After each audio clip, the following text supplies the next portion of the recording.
don't even. It's a beautiful world. I guess I'm an amateur tea enthusiast. I'm not quite on your guys' Well, we are officially live, and for today's topic, we are going to be talking about National Tea Day, which is today. Hey. It is. So I think all four of us, to some degree, are what was it you were saying, Connor? Amateur tea enthusiasts. Tea enthusiasts, amateur tea enthusiasts. I like that. I need to add that to my LinkedIn bio, I think. Amateur tea enthusiast. Find a hobby. I think you're not at amateur level though. I think you're like intermediate. Yeah, I think you're above. I think Sarah, you're above amateur. Really? You're more knowledgeable than Maybe like a novice tea enthusiast. Yeah, novice. There we go. I have been upgraded. Good to know. What is your tea like brewing method? Like what's the setup? I have I don't have one with me. Darn it, I should have brought it in. I have reusable tea infusers that my mom got me, where it's a little metal basket and you pull it out with a little magnet that looks like a plant. It's actually really cute. I might have to run and get one. So I add a teaspoon per 6 to 8 ounces of hot water of loose leaf tea to the infuser, and then I brew it for 3 to 5 minutes, depending on the type of tea. I mean, less than 3 minutes for white tea, but usually I do black tea or oolong, so it's close. How long do you boil or steep your green tea? Green tea, I usually go closer to about 3 minutes and 30 seconds. I do like about 3 minutes usually. But with herbal tea, that I'll steep for closer to 6 minutes. I like that. Herbal tea you hit for a while. I like it more sweet. Yeah, it's so funny because as a kid, I would brew black tea for really long, and I'd be like, oh, I just like really strong tea. And I'm like, oh, I wasted so many cups of tea because I know what I was doing. How long would you brew it? I would just leave the tea bag in. Like I wouldn't even take it out. It would just, leave it. I did not know better. That's a potent tea. Yeah. Now I have been enlightened by Tea Lula and David's Tea. They have some really great educational resources if you would like to learn how to brew tea better. I needed all of them. Yeah. But it it's an art. Difference. I honestly think that it's highly unlikely that people don't like tea, period, and more likely that either they haven't tried the type that they like because there's so much variety, or they don't know how to brew it correctly. Because I used to think I hated black tea, and now it's like my favorite. It's great. I'm just brewing it for way too long. Well, the thing is, tea is just like flavored water. So it's like it's hard to Isn't everything just flavored water, Connor? And that's all humans are, right? I mean, I guess we are flavored. I guess everything is flavored water. I don't like thinking of us like that. But what I was like, it's hard to imagine someone not finding at least one type of tea that they don't like. That would be like saying it's almost like saying you don't like water. It's like or you don't like sushi. Or you don't like sandwiches. Okay, that would be if you don't like, it's like, well, maybe you don't like like a hoagie, but there's definitely like a real tea. The same with sushi. It's like there is a roll out there that you will like. Yeah, there's a roll. If you don't like the fish, try a veggie roll. Or Korean sushi. Like Korean sushi is like barbecue. Yeah, there's plenty of, but it's like the same thing. It's like there's so many different types. There has to be one that you like, probably. I've been drinking green tea right now. That's what I'm on. I've been drinking that every day. It's like good for spring. It's like the spring kind of vibe. Yeah. I've been going through a lot of Earl Grey because we've been having a lot of kind of cloudy, rainy days, and I don't know why, but Earl Grey tea just feels like a rainy, foggy day to me. 100% agreed. For sure. That is what Earl Grey tastes like. It's a rainy, foggy day. Do you make a London fog with the Earl Grey? It's like you put like a milk and vanilla extract into it. Sometimes. It kind of depends. Usually it depends on how many tea lattes I've already had. No, I agree about Earl Grey though. That is like that to me is like from my limited tea experience, because I'm new to this if you don't know. Earl Grey is the definitive winter tea. That's the go-to. It's like raining or snowing outside. Earl Grey, or I have had some creme brulee teas that are really good for winter. I guess peppermint stuff too. There's a little cidery in Bloomington called Friendly Beasts. Mm-hmm. And they make a cider called Squirrel Grey. It's really good. We're live on Facebook right now. Oh, hi Sarah. No, Well, at least now we know that Chris's opinion is validated by his wife. So Mhm. Yeah, sounds good. Sarah C's vouching for you, so we'll have to try that when we finally get to all be in Bloomington. That sounds. It's so like they run out so fast. Like they make it at the beginning of the month and it's gone. So what's it called? Squirrel Gray, because it's called Friendly Beasts. So I don't think I've heard of that. all their names have like an animal name, and like Cinnasloth or. But the Squirrel Gray is awesome because it's Earl Grey tea cider. It's amazing. Ooh, that sounds interesting. It's incredible. It's like the best cider I've ever had. That's why it sells out so fast. That sounds what good. I'm thinking is we're gonna have to schedule the cucumber party close to the 1st of the month so we can get some. Yeah, Oh, well, that's a good idea. I'll try to get a growler. Well, although I don't know how growlers last. I wish they packaged it. Yeah. Do they not? No, it's such a hipster place. Like you can go get your growler fill up. They're only open Fridays and Saturdays, and you have to bring your own growler. What is this place? It's like a husband and wife who always dreamed of starting a cidery, and they work full-time jobs, and they just rented out a little place and sell cider on the weekends. Wow, That's really cool though. that's cool. Yeah, you can buy the glass, but like you can't like get packaged cider. This is becoming an ad for Friendly Beasts, but that's okay. They're great people. That's good. How do you guys store your tea leaves? If you're reusing them, how do you store them? I usually put them in one of the many repurposed jars that we have acquired over the years. It's a bad habit. We save every salsa jar and pesto jar and pasta sauce jar. So I have lots of lidded jars to use for things like overnight oats or storing leftovers. And that goes for tea leaves too. I have like this tiny little glass jar that used to hold lemon curd. And it's really pretty because it was from like this little shop that just sold some spices. So that's usually the one I'll use for tea leaves just because I kind of have it like out on my counter near the kettle. So it's very aesthetically pleasing. How long do you store your tea leaves then? Like how max? I drink like 3 cups of tea a day on average. So they don't last long. Okay. Wow, I think that I have been downgraded. I don't drink that much tea. My favorite brewing method is. Do you have tea? What kind of tea do you have? Oh, yeah, I'll have the green tea. Yeah, that sounds great. What tea is good here? I don't really care. That's my favorite brewing method. That's what I like. If I go to a breakfast place and I get a tea, I usually just ask what the waiter likes the most. And whatever. Yeah. I'll just give me that. Why not?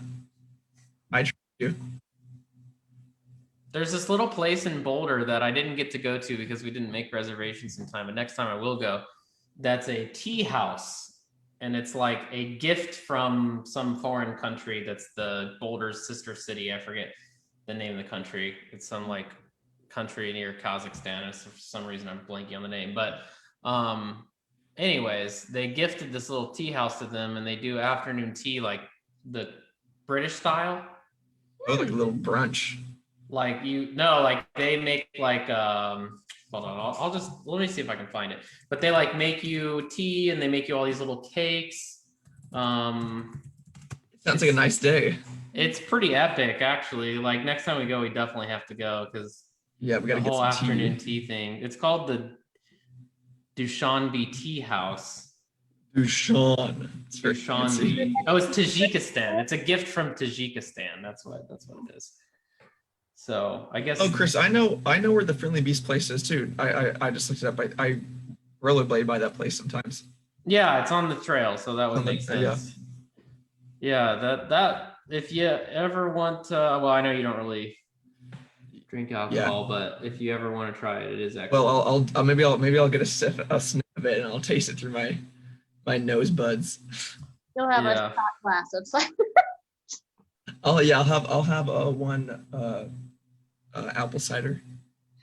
Yeah, but here, hold on. Here's like a little image of afternoon tea at this place. Oh my goodness. So they make like all these sandwiches, and they make all these little pastries, and they serve it with champagne and tea. So it's like finger food kind of with it. Yeah, it's like a whole thing. It's like a traditional thing that was invented by some royalty or something. That's awesome. I think you should always have a break in the afternoon where you just have a snack and some tea. Yeah, I agree. Awesome. The British got it right with that one. It's a good practice. English style, yeah, afternoon tea. There's another afternoon tea place here in Indiana, about an hour south at West Baden Hotel. Oh yeah. I've played piano during afternoon tea before. Having an afternoon tea. I've never been to one of those places. I want to go now. It's so upscale. It's so It sounds classy. like you feel just so like relaxed and luxurious. Yeah. Very fancy. Well, and the Dushanbe one's not too bad. It's $25 and you get all those cakes and the tea and the champagne. Well, I think the champagne is $5 extra. That's, I mean, for like, it's not terrible. For Boulder pricing, that's basically free. It's expensive in Boulder. Yeah, I think you can't get a Big Mac for $25 in Boulder. It's like California pricing. Everything there is so expensive. You're like, what? How much for a Whopper? That'll be $47, sir. They're like, we have a $1 menu. We have a $10 menu. Sir, can you just hand me your wallet? Yeah. You just have to the whole thing. Your bank code in. They want every. Yes. Can I have your social security number really quickly? Yeah, you have to open up a credit line with McDonald's out this way if you want to try and get something. We need to run a credit check on you just to make sure you can actually, Yeah, we're gonna run a check. Can you give us a couple of days? We'll get back with you. That is the thing I do love about Bloomington, is that it's a lot more affordable lifestyle here. Yeah, the cost of living is much lower than I imagine a lot of other hipster towns. It's really funny because I've heard from several people who moved to the kind of Midwest area, and I'm closer to Chicago, so I'm sure it's probably a little bit more here. But they'll move here from like California or New York City or some like huge metropolitan area, and they're like, oh my goodness, everything is so cheap here. Do you realize how cheap driving insurance is here? Like, I don't think you understand. I don't. Yeah, when I moved out of LA to Arizona in the suburbs, I went through that same thing. I was like, you don't have to pay to park, like anywhere. Well, you do. If in Bloomington there are some places you have to park, which can be a hassle, but yeah, no, it's like it's $1 an hour, and it's only paid parking for 8 hours. Yeah, it's $1, and it's free on Sundays. It's like $4 an hour. Yeah, I know, exactly. Goodness. And it's probably 24/7, right? Like it's 24. Yeah. $4 an hour? Are you kidding? Yeah, that's how LA is. No, here it's like $1 an hour, and it's only open from 9 to 5 because the meter maids are like, I'm not working after 5. Yeah, they're like, I'm not doing this. What are you talking about? I clock out. Yeah, here it's like, well, if you want the best parking, you have to pay. But like, if you're willing to walk 20 feet, you could usually free 3 to 9 hour parking. But I remember even when I was touring colleges, there were a couple that I was looking at, and then it was like, we charge this much for parking, and like, here's how much you have to pay at all these different parking lots. And I was like, that is a ripoff. If I am paying you tuition, I'm not also paying you $10 to store my car while I'm in class. That's just not going to work. I agree. You didn't used to let freshmen even have a car on campus. Yes, do they still do that? No, you can't. You can, but it costs a lot of money. I obviously didn't. Okay. Because one, it's expensive, and two, as a freshman, there's no real reason to have a car. Mm-hmm. You get fed at the dorm, so you don't need to go and get food. All your friends live in dorms. You walk to class, so it's kind of pointless. But you would have a few friends that had cars, and they're like the holy grail. Like if you ever, I was one of those friends at Marion. I was also one of those car on campus. Like, please. But we had upperclassmen friends, so like that, like one of my roommates' brother, like him and his friends would help take us places because they were upperclassmen. So we had that resource. It's so interesting how in college that means so much, but in working life, you're like, this person has been here for longer than me. That doesn't make them any cooler. No, you're right. Like I guess it's like there's in college it feels like the freshmen and then everyone else. That's kind of how it has felt throughout. It's like because like sophomores don't look up to the seniors, like the freshmen look up to everyone else. It's like this weird hierarchy. But like at IU, you're wide-eyed and all new everything. Oh, it's scary. You have to pay for parking at IU, but they also make you pay for the bus system here. So it's like, okay, why would I pay you both? Like I'm already paying for the buses, I'm just going to use the buses. But I understand if you actually, like if you live too far off campus, then you have to park on campus or you can't even get to class. I drove an electric golf cart my first year of college. Really? Really? It was like 25 miles an hour, and I could get to the grocery store. 25 miles an hour is pretty good. That's amazing. Yeah, a family had it, and I didn't have a car, and so they let me borrow it and tow it over to Arizona. That's amazing. Amazing. I'll have to dig up some pictures. Please do. It was ridiculous. It had a light on the top and everything. I'm sure I looked insane. No, That's yeah, you amazing. They probably thought you were from Parks and Rec or something. yeah, they're like they're surveying the land. You're like, oh, they're look, surveying the Parks and land. Rec. You're like, no, I'm just a citizen. If that golf caddy got lost, they're pretty far from the nearest course. I worked with the Parks and Rec department in Indiana.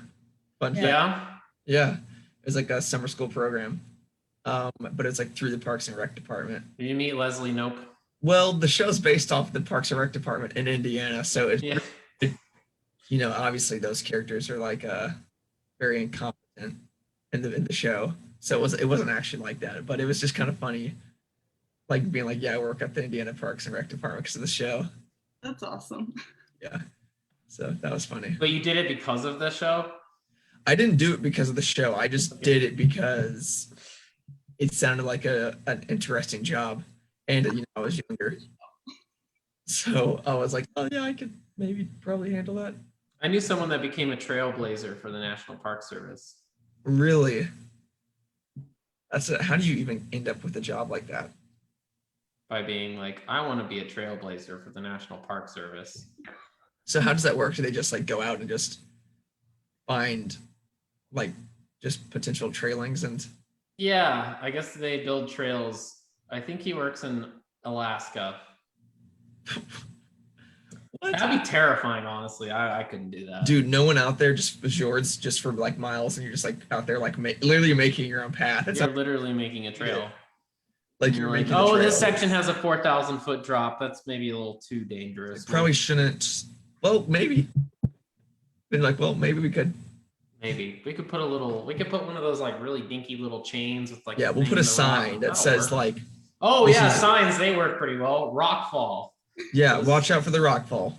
And then you can do if you have a sign, then you can put the trail wherever you want, as long as it's When we were in Zion 2 weeks ago, it's like we were like walking through part of a trail, and the old trail was completely like, I should have taken pictures of that actually. But anyway, it was like this boulder that was like the size of a car that had taken out the trail.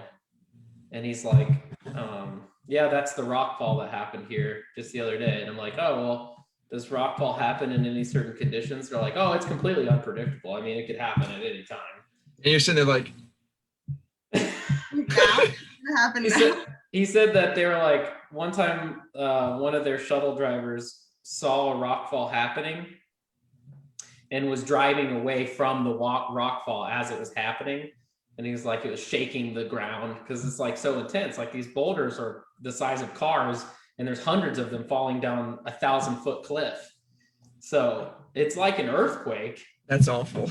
Mother That was Nature right is- after I asked him, are there any natural disasters that occur here? He's like, no, I mean, pretty much just earthquakes and maybe like blizzards. And I was like, and Those are rock natural disasters. falls? I was like, after he told me that, he's like, oh yeah, I guess rock falls. I was like, yeah, that's a He's like, natural disaster. no, earthquakes, tornadoes, hurricanes, tsunami. I mean, blizzards, ice storms. Not like too much.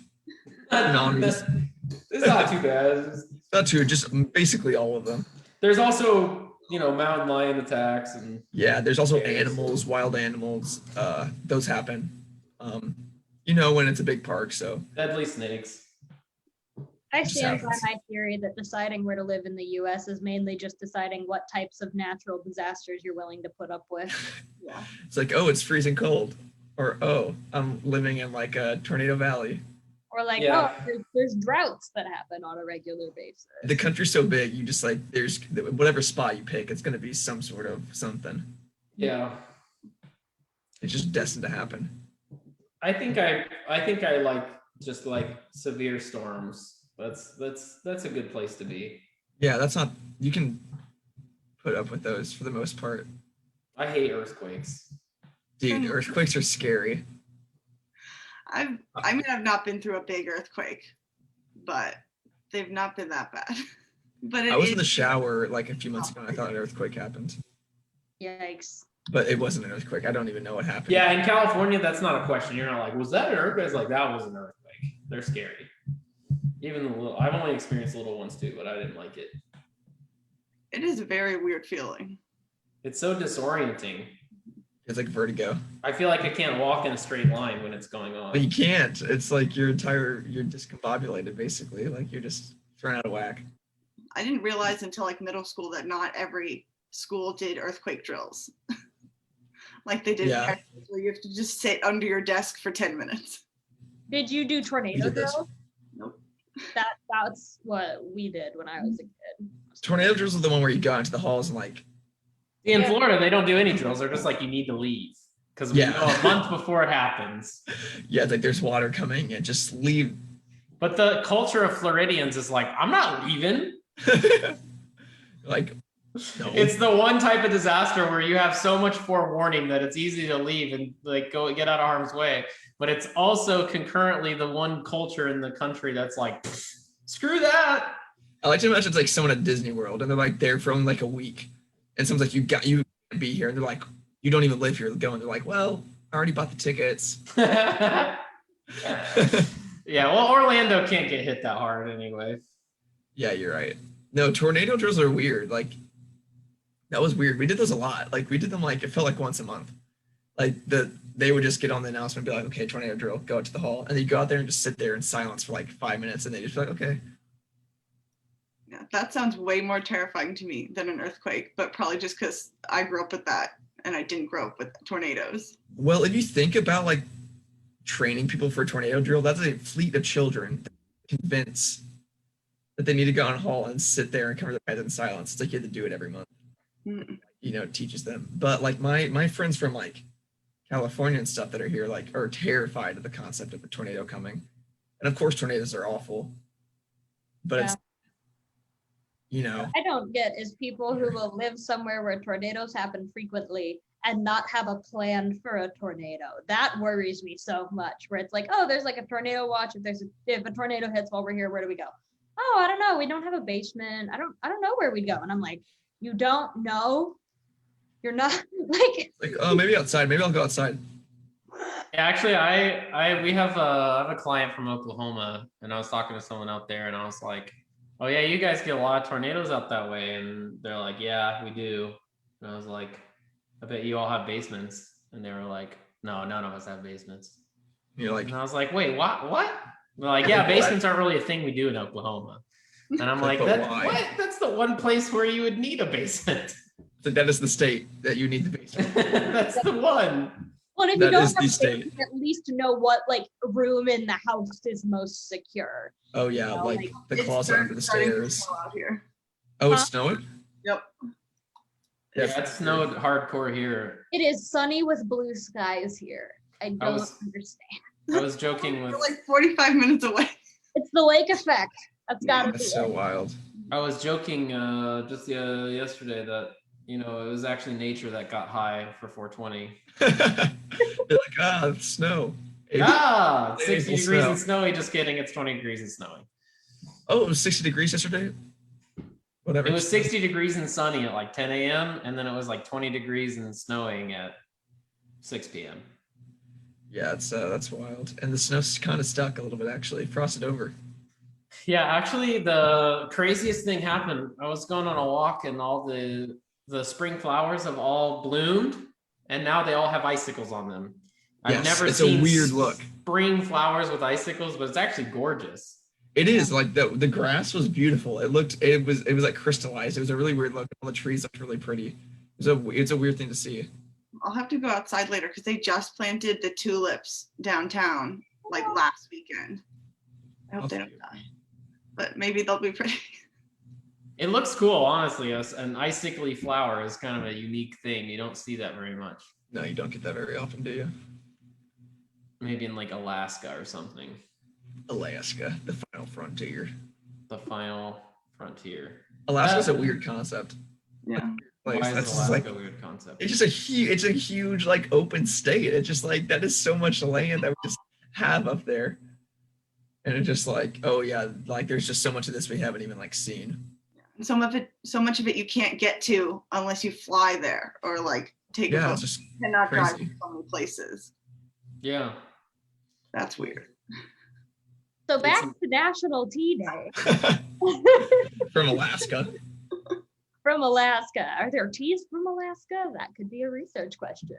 Certainly. There definitely is. There's no way there's not. I have nothing else to do. Make tea. It's cold there. Make some tea. Heat up your hands with the mug. All right, favorite teas. Connor, you said you were on a green tea kick. Well, I think my actual favorite tea is Earl Grey. Yeah. Right now, I'm just drinking green tea because it like just goes with. It feels like it's something you drink when it starts getting warm, and it just is like nice and clean, which I like. All righty, Chris. Yeah, I think I'm digging this blueberry hot cocoa from Alaska. No, I'm just kidding. Definitely Forever Nuts from David's Tea, but I did find an Alaskan tea company, so probably gonna try this out. Alaska Herbal Tea. Oh. Yeah, some wild teas from Alaska. Interesting. It's amazing how many different brews. Oh, this is a greeting card. I thought it was. I was about to say $3 for that is great. That's a great deal. All right, the sampler is $20. Man, it looks like they sell more greeting cards than actual tea. Where's the tea? That's my show and tell. All right, so we've got Forever Nuts, we've got Earl Grey. Quinn, what's your favorite tea? I think right now my favorite tea, caffeinated tea, is probably Earl Grey, but then my favorite non-caffeinated tea is probably chamomile. And those are two very different things for me. Chamomile's like good for you though, isn't it? I think. I mean, it tastes really good. That's awesome. Right now, for caffeinated tea, there's a ginger peach green tea I have that I just cannot get enough of. That sounds really good. And for herbal, there's a lemon lavender one I've been trying recently that kind of like you were talking about, Connor, with the green tea. Like it just feels like spring. It seems very seasonally appropriate. Here's a pro tip. If your shoes smell like bad or you get something like a smell on your shoes, put tea bags into the shoes and then just let them sit in there for like a day or two. That's a good tip. Unused, right? Yeah. Just to clarify. Yes. Yeah, use like a soaking wet tea bag. You just put like soaking wet tea bag. Just put. That's so gross. I know. And then you just put the shoe on. You just put the shoe on. You're just smushing around. Ah! No, Sounds like one of those socks. weird, like, have you ever heard like an old person tell you a hangover cure?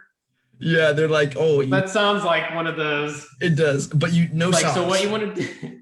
So what you want to do is get a pickle jar, take all the pickles out, and it's just the pickle sauce, and then you put a raw egg in it and you drink it. And don't forget to put a dash of pepper on your hand. And it's like there's no way that could possibly work. You're like, you're just trying to get me to do that. You drink a cup of tea, then you put the tea bag, the soap bag in the shoe, and you put the shoe on with no socks on, and then you have to go to the store and then come back. Is the tea bag still in the shoe when you put it on? The whole time. Nice. Boy, that's real. Do not want.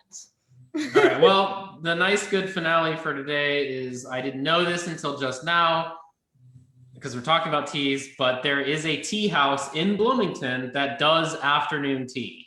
Ooh. And it's called Blooming Tea.